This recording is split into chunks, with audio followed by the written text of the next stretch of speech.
नमस्कार, मैं हूं हरदीप डोल और इस वक्त हम लोग कैथल के पेवा चौक पे हैं और आपने पेवा चौक पे अलग अलग तरह के आंदोलन देखे होंगे, धरना प्रदर्शन देखे होंगे।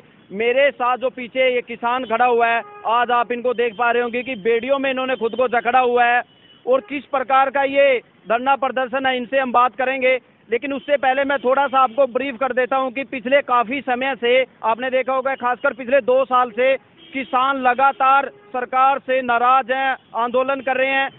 3 कृषि कानून सरकार लेकर के आई थी, उनके खिलाफ आपने किसानों का दिल्ली में भी, दिल्ली बॉर्डर पर आंदोलन देखा।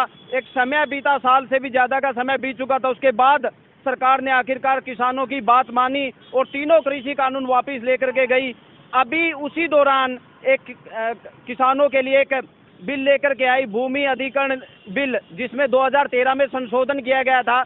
इसमें दरअसल हुआ क्या था कि 2013 के समय में जब ये केंद्र सरकार बिल लेकर के आई थी, तो उसमें जब भी अधिग्रहण किसी जमीन का किया जाता था तो उसमें किसानों की सहमति ली जाती थी। जी हाँ, 80% किसानों की कम से कम सहमति होती थी, तब जाकर के जमीन का अधिग्रहण होता था। लेकिन इस संशोधन में जो 2021 में मानसून सत्र के 24 अगस्त, यहाँ लास्ट दिन जो संशोधन किया गया था, उसमें ये संशोधन में ये सरकार ने तय किया कि किसानों की सहमति नहीं ली जाएगी और उनकी सहमति के बिना ही जमीन का अधिग्रहण किया जाएगा।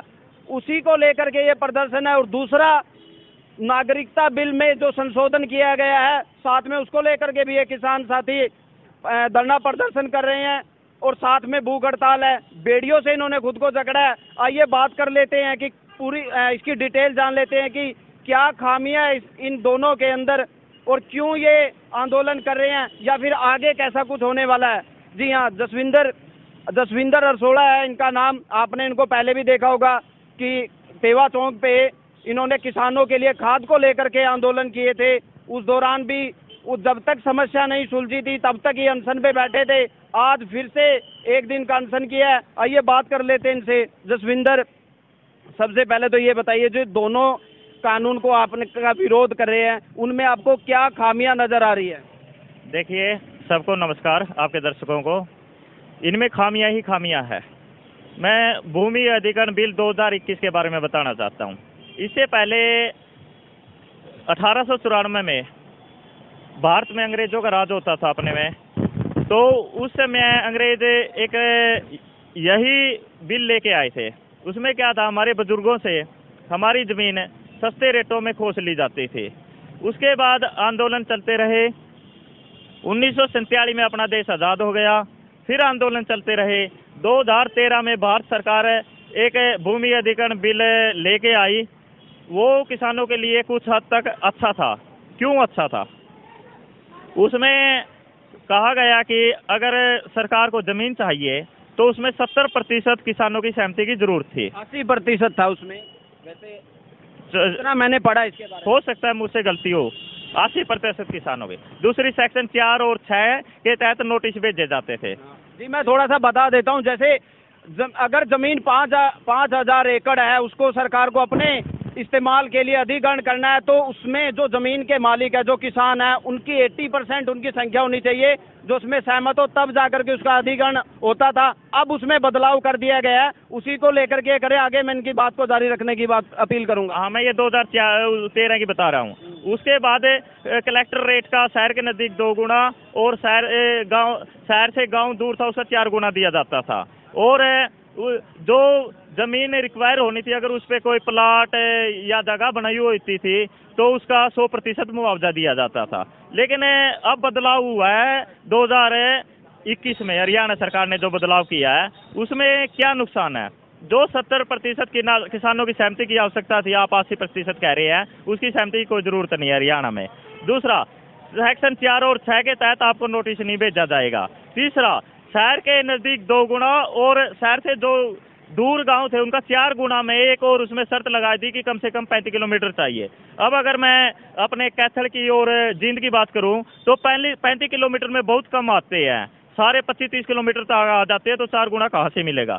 उससे आगे जो हमारी जमीन में मकान इत्यादि बना होता था, अब उसका वो मुआवजा 1% भी नहीं मिलेगा। और इससे बड़ी बात है, अगर डीसी साहब के हाथ में सब कुछ दे दिया, अगर डीसी साहब जाकर ये कहेंगे कि ये जमीन खाली करनी है, तो 48 घंटे के अंदर किसान को जमीन खाली करनी पड़ेगी, चाहे वो जमीन देना चाहे या ना देना चाहे। इससे बुरा क्या हो सकता है कि एक किसान से उसकी जमीन छीन ली जाती है। लेकिन सरकार कहती है कि हम लोग जो विकास परियोजनाएं हैं उनको तेज करने के लिए ये बिल लेकर के आए हैं, ताकि विरोध ना हो और समय नष्ट ना हो।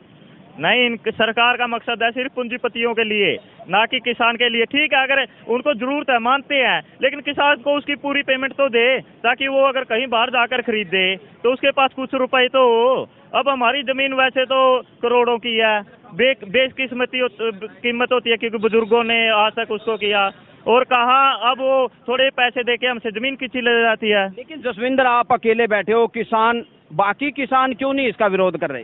करेंगे, समय होता है। अब क्या आज शुरुआत कर दी? कुछ दिनों से ये चर्चा बन रही है। 27 मार्च को गुहाना में महापंचायत है, अभिमन्यु कोड उसकी अध्यक्षता करेंगे, संयुक्त किसान मोर्चा सारा आएगा, वहां से एक बड़ा आंदोलन शुरू होगा, और आने वाले महीने के अंदर घर घर में तक ये बात पहुंच चुकेगी। लोग सड़कों पर आएंगे, शांति प्रिय तरीके से आंदोलन होगा, और एक दिन हम जीतेंगे। जो किसान राजनीति में चले गए हैं, क्या वो भी उसमें मतलब अगुवाई करने वाले हैं? समय समय पर सभी आ जाएंगे। सबका प्रभाव पड़ेगा? आपको लगता है कि उनका प्रभाव पड़ेगा? देखिए, हर एक इंसान का प्रभाव होता है। राजनीति कोई गलत चीज भी नहीं मैं मानता। ठीक है, अपनी राजनीति करो, लेकिन जो मुद्दे होते हैं उन पे अपने समाज के साथ खड़े हो जाओ। अच्छा, अभी आपने जैसे कहा कि आंदोलन आगे भी होगा इन चीजों को लेकर के, साथ में आप नागरिकता संशोधन बिल में भी सवाल उठा रहे, उस पे क्यों ऐसा सवाल उठाया जा रहा है? देखिए, इसमें कहा गया है कि बाहरी व्यक्ति को 5 साल में नागरिकता मिल जाएगी।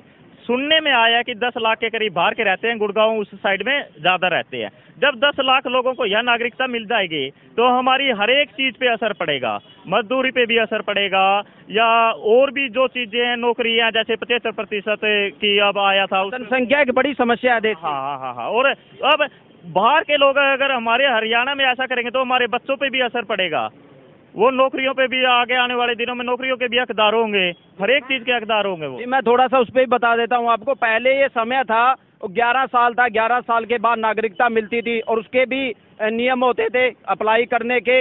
और अब जो संशोधन लेके आया गया है उसमें मुस्लिम कम्युनिटी को छोड़ करके हिंदू, सिख, ईसाई, जैन, बौद्ध, बाकी के जो दूसरे देशों के लोग हैं वो आकर के अपनी नागरिकता ले सकते हैं। जो अवैध अप्रवासी होते थे उनके लिए आज भी ये कानून वैसा ही है जो पहले हुआ करता था, नागरिकता उनको नहीं मिलती थी।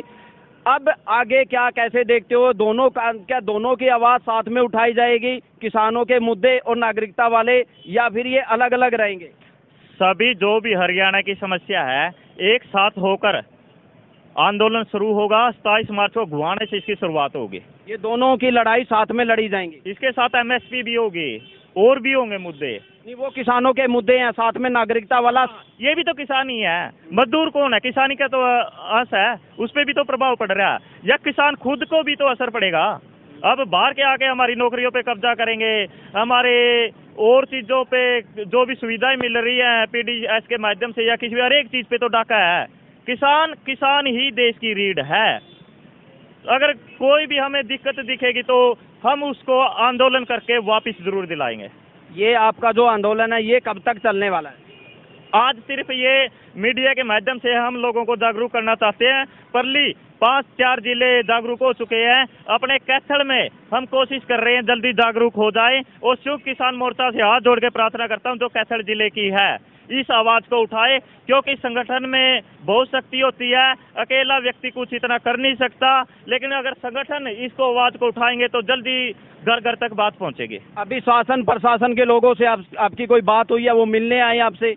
हाँ, प्रशासन के लोग आए हैं, तो वो ये कह रहे थे भाई कोई भी चीज हो आपके मुद्दे आप उठाओ, लेकिन इसके लिए एक जगह होनी चाहिए वहाँ पर, तो आप वहाँ जाइए। तो हमने उनको आश्वासन दिया है कि हम किसी को तकलीफ नहीं देंगे, हम आराम से अपना आंदोलन चलता रहेगा हमारा।